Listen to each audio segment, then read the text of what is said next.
Hello students, ये English literature के chapter 8 का लास्ट पार्ट का वीडियो है। पिछले वीडियो में हम लोगों ने चैप्टर 8 के फेस इन द डार्क में ये पढ़ा था कि मिस्टर ओलिवर ने जैसे ही उस लड़के मिस्टर ओलिवर का जो टॉर्च है, उसकी जो लाइट है, जैसे ही उस लड़के के फेस पे गिरती है, ठीक है, तो देखता है कि उसके ना तो आँख होती है, ना तो नाक होता है, ना तो कान होता है।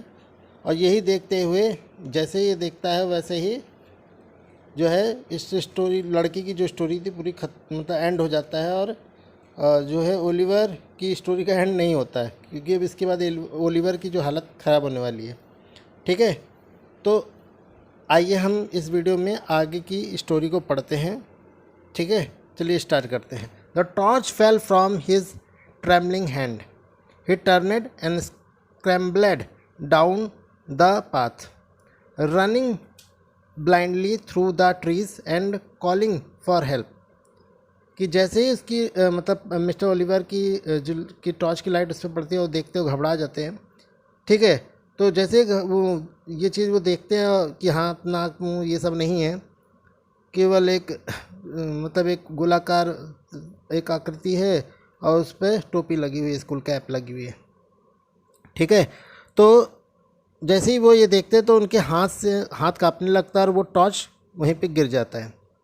ठीक है, और मिस्टर ओलिवर जो है वो घूमते हैं और स्क्रैम्बलेड डाउन द पाथ, और बिल्कुल रास्ते की तरफ स्क्रैम्बलेड यानी टू मोर और क्लिम हैस्टिली, यानी बहुत तेज़ी से वो मतलब वहाँ से भागते हैं रास्ते में। रनिंग ब्लाइंडली, और ऐसे भागते हैं जैसे कोई मतलब कुछ भी दिखाई नहीं देता, इस तरह से भाग रहे हैं कि कहाँ भी कुछ भी टकरा जाए, कुछ नहीं, सब भागते चले जा रहे।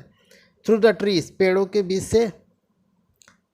एंड कॉलिंग फॉर, और कोई मदद करो चिल्लाते हुए भाग रहे थे। He was still running toward the school building, और वो भागते भागते स्कूल की बिल्डिंग की तरफ जा रहे थे। When he saw a lantern swinging in the middle of the path, और जब उन्होंने देखा कि रास्ते में कहीं बीच में एक लालटेन जो है, गांव में आपने देखा होगा पुराने ज़माने की जो लालटेन होती है मिट्टी के तेल से जलती है लाइट, ठीक है, वो झूल रहा होता है।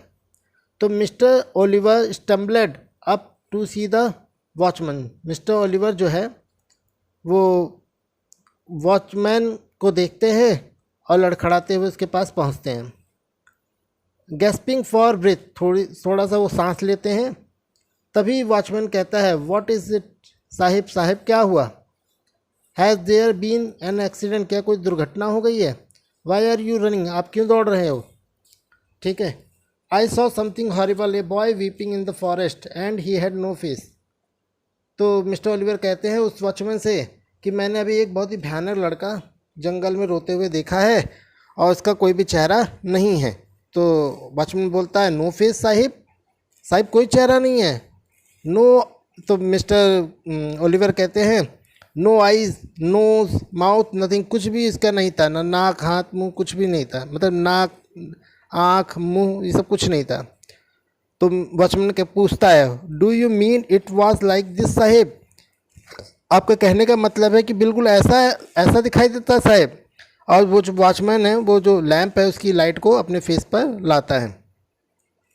जैसे वो फेस पर लाता है तो जो मिस्टर ओलिवर उसको देखते हैं, तो देखते हैं कि उस वॉचमैन के भी ना तो आंखें हैं ना तो कान है, और कोई भी ऐसा फीचर नहीं है, यहाँ तक कि आईब्रो भी नहीं है। ठीक है, and that's when the wind blew, और तभी क्या होता है, हवा चलती है और लैंप बुझ जाता है। ठीक है, इसी तरह यहीं पे कहानी का एंड भी हो जाता है। ठीक है, तो आप सोच सकते हो रस्किन बॉन्ड जी ने जो ये स्टोरी लिखी है मिस्टर ओलिवर की, ठीक है, वो कितनी डरावनी है, और मिस्टर ओलिवर का क्या हाल हुआ होगा वो हम और आप तो समझ ही सकते हैं।